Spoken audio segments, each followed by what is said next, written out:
Hello and welcome to Main Game episode number 4. I'm your host Ifa and I'm glad to be here again to present awesome features and fresh highlights from the wonderful world of gaming. And of course here with me is Kakuchopurei's top eSport expert. Of course with me is Luis Lacombe. Hi Luis.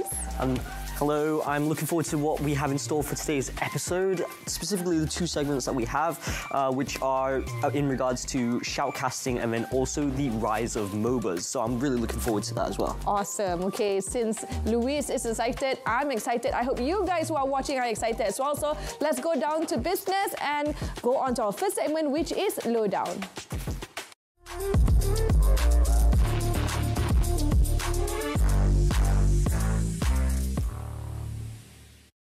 Let us talk about competitive gaming a lot, but how about job opportunities in the field? So Luis, since you are very familiar with competitive games, what job prospects are there in esports?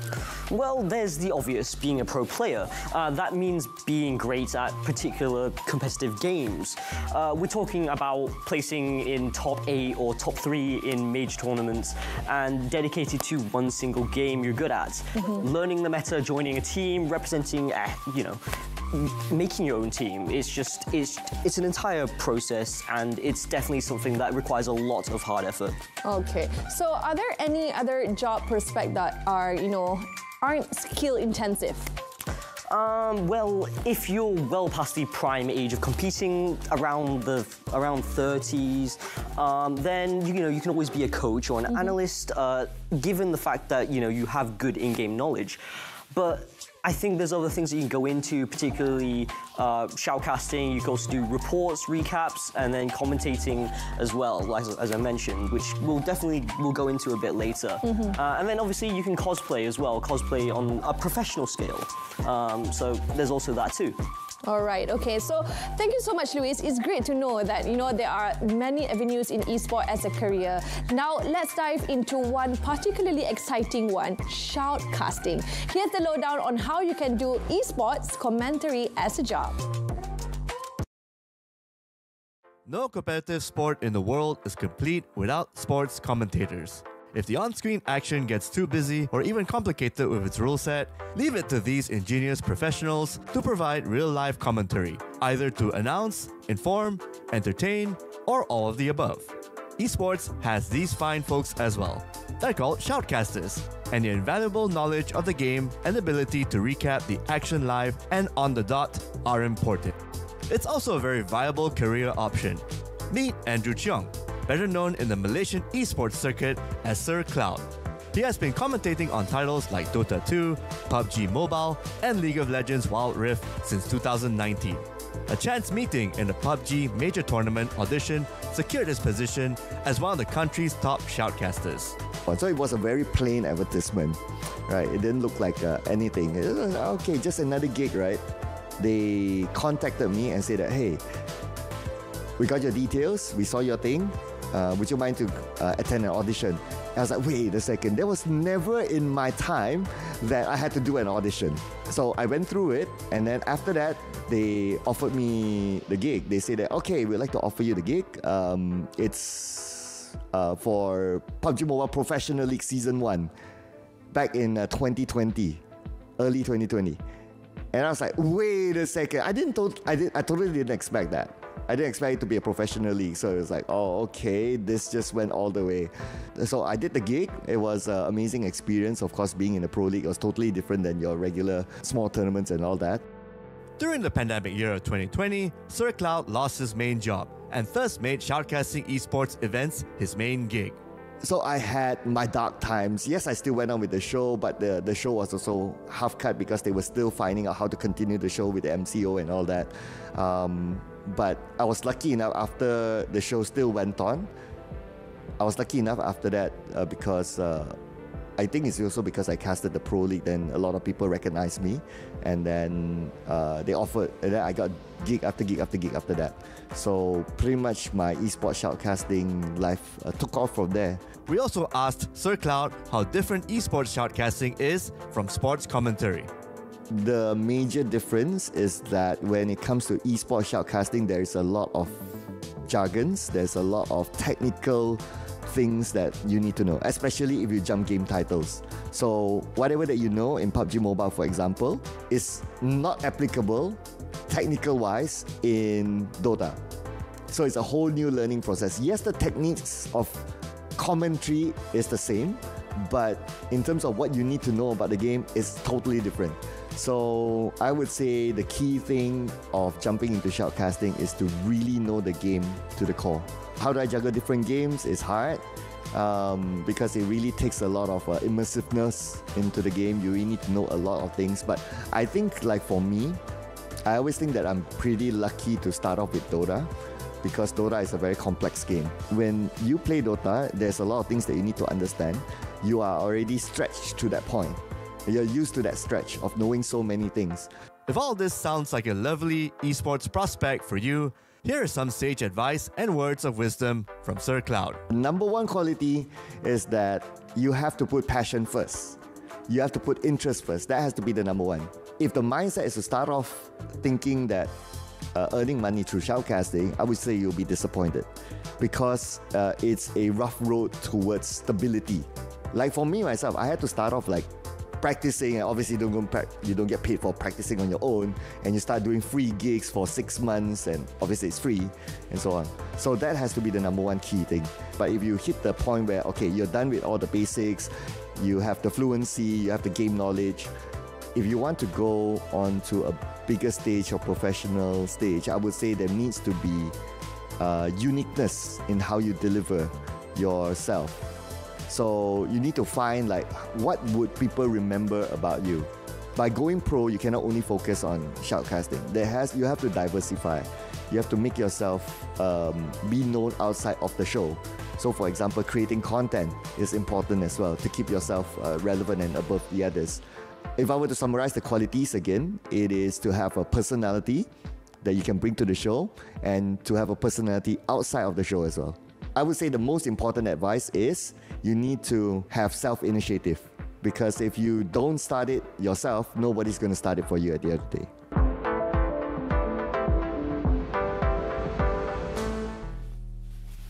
That was one heck of an interview. I didn't know how intense and on point you need to be shoutcast for games. And not just one, title too. So, Luis, Sir Cloud said just now that if you want to be a commentator, you need to have passion at first. So, out of everyone other than Sir Cloud, do you have a favorite as a shoutcaster in esports? Yeah, I have a few. I think internationally there's this English commentator who goes by the name of Miles Ross. He's very witty, he has a lot of one-liners, and he's just so phenomenal just to listen to, and he does such a good job at explaining gameplay. More specifically, he casts Call of Duty. But then I think if you're thinking about the local scene, I would probably have to say AJ Mustachio as well. He's a very, very talented caster, very, very passionate as well. When Sir Cloud talks about putting passion ahead of all things else when it comes to casting, AJ Mustachio is by far the embodiment of that completely. Okay. Hypothetically, in far future, would shoutcasting be a career path? You would like to try out sometime? If so, what game would you be into? Yeah, I think it's definitely something that I would love to consider. I think my problem is more with the fluency, being able to just come up with words on the fly. But I think if I had to choose a game that I could commentate in, would probably be either Call of Duty or Call of Duty Mobile, I think, because those are the two games that I really have a lot of in-depth knowledge on. Whereas other games like League of Legends or Dota, it requires a lot more deeper understanding. Fluency, that's very important. Okay, that's great, Luis. Thank you so much. And for viewers, if that's what you want to do, remember, always take initiative, because no one's going to do it for you, okay? So, but what we can do for you is now to dish out more insights and highlights for all things video games. For now, though, let's have a quick break, and we'll come back for more.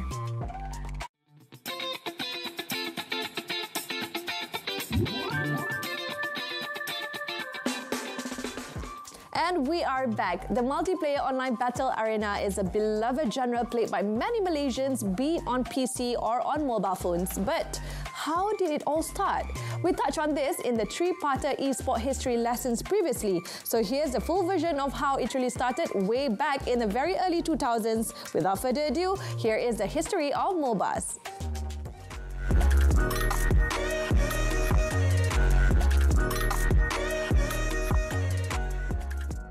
The MOBA genre, multiplayer online battle arenas, has dominated the esports space worldwide. But what exactly is it? MOBAs are a subgenre of strategy games, basically real-time games of chess with mass armies in which two teams of 5 players compete against each other on the predefined battlefield. And you don't control armies, no, you play as one hero and level him or her up until you are powerful enough. For Malaysians, the MOBA we're probably most familiar with is Mobile Legends. This all begs the question, how did MOBAs came to be? Well, let's go back to the late 1980s and find out. The year is 1989. Game company Technosoft released Herzog's Way for the Sega Mega Drive. Herzog's Way is considered one of the original real-time strategy games. See, players controlled a command unit on opposing sides of the battlefield, defeating their foes in real-time simulated combat. This concept alone would go on to influence the MOBA genre as we know it. Come 1998, Blizzard Entertainment would release their own real-time strategy game, which would become the best-selling PC game for that year, StarCraft. Despite the sci-fi strategy game's 1.5 million copies sold success story, it didn't change the fact that the game was really hard to get into. While it is possible to play the game casually, there's a really high bar of entry to be good at 90s space chess. As a way to make the game more accessible, Blizzard introduced Star Edit. Star Edit allowed players to design and create custom maps with non-standard rules and gameplay. With this tool, a modder known as Aeon64 made a custom map named Aeon of Strife. Some of the key features in this custom game became the foundation of the MOBA genre we know and love today. Although many loved the title, it didn't gain enough popularity for it to be continuously maintained, and eventually it fizzled out. Then 2002 came around, along with the release of yet another Blizzard title, Warcraft 3. Also a record breaker. Just like in StarCraft, Warcraft had its own world editor, but this one was a bit more sophisticated and detailed. With this new and improved world editor, more intricate game modes could be developed. One bright modder by the name of Yule saw an opportunity to bring the concept of Aeon of Strife to Warcraft, but instead of fighting the computer, you battled against other players. Thus, Defense of the Ancients was born, or Dota for short. It unsurprisingly caught on. Shortly after creating the custom Dota map, Yule left the modding scene, but not before making the game's code open source for all to use and build upon. In 2003, after the release of Warcraft 3's The Frozen Throne expansion, a map creator named Mayan created a Dota variant closely modeled on Yule's map, but combined heroes from the many other versions of Dota that existed at the time. This game was called Dota All-Stars. Under the guidance of modder Steve Guinso-Feek, it became the dominant map of the genre. Ownership and maintenance of the mod eventually fell into the lap of modder IceFrog, who had helped Guinso during the golden age of Dota All-Stars. IceFrog also initiated large game mechanics changes, which ended up being well received. The number of users on the Dota All-Stars forum peaked at over 1 million. By 2008, Dota's popularity attracted commercial attention and an influx of clones. The most significant one was League of Legends that came out in 2009 and was made by Riot Games. Guess who spearheaded that title? Guinso, of course, and all in-house and fresh to boot. And in that time frame, the term Multiplayer Online Battle Arena, or MOBA, was officially coined for public use. On that same year, IceFrog was hired by Valve to design a sequel to the original mod. Thus, in 2013, Dota 2 was born. And the rest, as I say, is history. Within years, Dota 2 and League of Legends were the only major MOBAs standing. Other games came close to the throne, but in the end, the MOBA scene is mostly dominated by the big two. In the mobile smartphone arena, at least in Southeast Asia, the aforementioned Mobile Legends is the top dog of the circuit. League of Legends Wild Rift, Arena of Valor, and Vainglory had their time in the sun. Heck, even Pokemon Company is getting in on the MOBA action. As of right now, Mobile Legends is looking like the winning horse so far. The future of MOBAs is still bright, as Riot and Valve have their respective game tournaments that are bringing in ungodly amounts of prize pool money. Mobile Legends is still dominating the online mobile gaming space. Long story short, MOBAs aren't dying down in popularity anytime soon. Even with its tough-to-grasp mechanics, it's still fun to watch and see high-level teams go at it, especially with other like-minded esports fans with their teams and players to cheer on.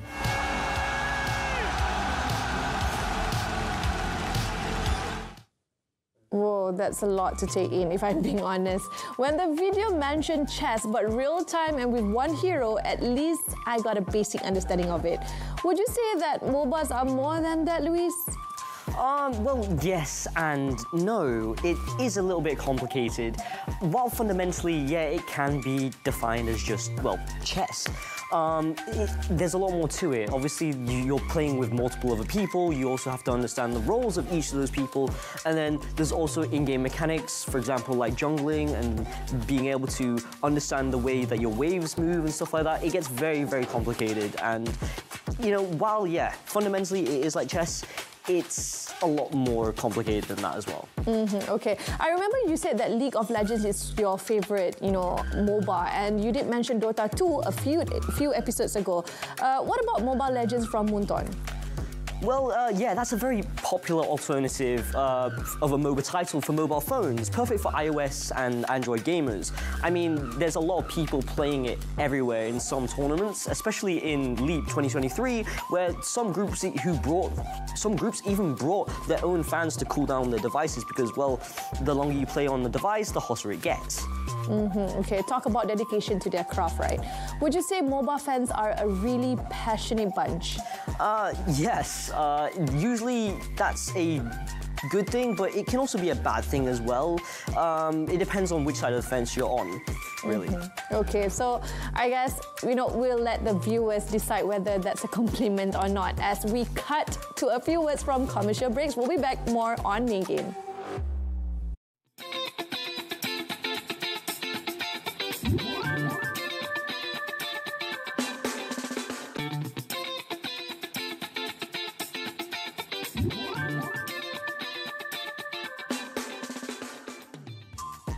Alrighty, now let's lock and load for our final segment for this episode of Main Game, where we check out the best esports plays of this generation of gaming. If you want to get some inspiration or just want to watch some good as heck top plays, look no further than this quick segment. Okay, so talking about generation of esports, what do you think about the generation from before and now?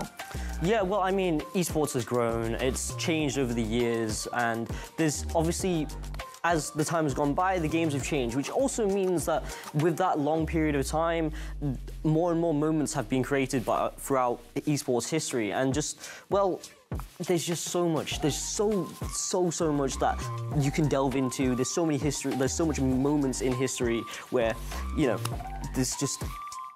It's crazy, it really is. It's crazy, definitely. Okay, so Luis, we're gonna take a break because we're gonna let them see what we have in store for you. So let's take it away.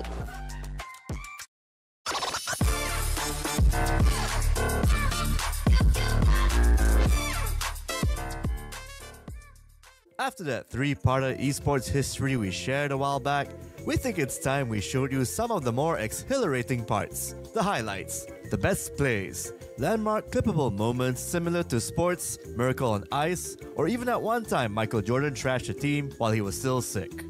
We previously showed off Evo Moment 37, along with some tributes.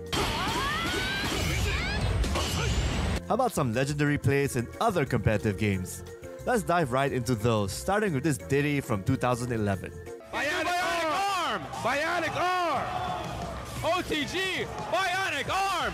He has another chance! Top-tier player Combo Fiend showed off a then unproven character in the Marvel vs. Capcom 3 field, Rad Spencer. This play against equally skilled player Marn shows that with grit and determination, you can make the mother of all comebacks with just a few pixels of health left. He's done! He's ready! Bionic me! Combo Fiend!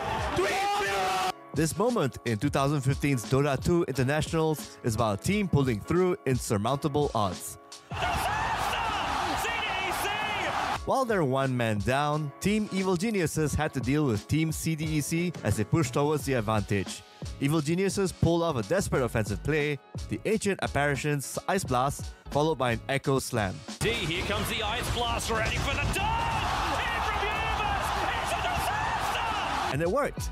CDEC's 4 team members were dead, with one of them close to KO. This led to Evil Geniuses winning the entire match and the US $6 million prize money. Hence the moniker, the Dota 2 $6 million Slam. Congratulations! You're grand champions of TI5! You know, like how in a meticulous first-person shooter like Counter-Strike Global Offensive, where patience and true sight aiming are required to win matches? Sometimes you can win by not doing exactly that. Top player Oleksandr Kostiliev, aka Simple, won a critical round for his team Liquid by eliminating 2 players from Fnatic with an AWP gun before even using iron sights. That's what we call a no-scope kill. Play into B comes in, smokes. You see a double smokes in the same place there. Simple just jumping casually into the side. He's gonna fall down again. What is this clutch from? But Simple, I don't know, man. If he just comes in with that, Simple also killed the first opponent while both of them were in the air. This is very rare, especially in a major tournament like ESL 1. And that's all we have for top highlights in esports history at this short time frame. We do plan to show off more great moments in gaming, and not just on the competitive side of things. We do hope that what we've shown so far can inspire you to level up your game, or at least open up new conversations in your favorite kopitiam. Talk about mad skills. That's quite a showcase of high-level talent. So, Luis, what's your favorite esports gaming at the moment, or or moments, the ones that stand out to you? How about we focus on one game that you love, Valorant? I mean, Valorant is still a very, very young game. There's still not too many insane clips. Obviously, there are a lot, but compared to games like CSGO and Call of Duty, there's just not as many. One of my favorite clips was just shown just now, which was Simple's double no-scope, which happened at ESL 1 Cologne, and obviously that's CSGO, but for Valorant, I'll probably just have to say, in most recent memory, I'd probably have to say just Fnatic winning the Masters Tokyo, the last biggest international tournament for Valorant.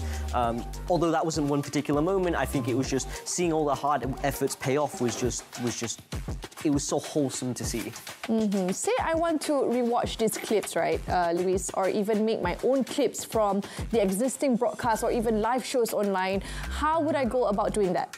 Well, it's pretty easy. You can just use Twitch, and Twitch has this feature which allows you to clip certain, just like the last minute or so, and it's, given that the competition is being streamed on Twitch, then yeah, what you can do is there's a little feature, you can just press a little button, and then what it does is it will show the last minute, and then you can highlight from that last minute, whether it's the last 30 seconds of that minute or whatever, then that will be published as a clip on Twitch. Okay, awesome. I already feel like making my own highlight reel of these awesome moments. And one last question I want to ask you, actually. About Mobile Legends tournaments, do you think it would be like Dota's tournament?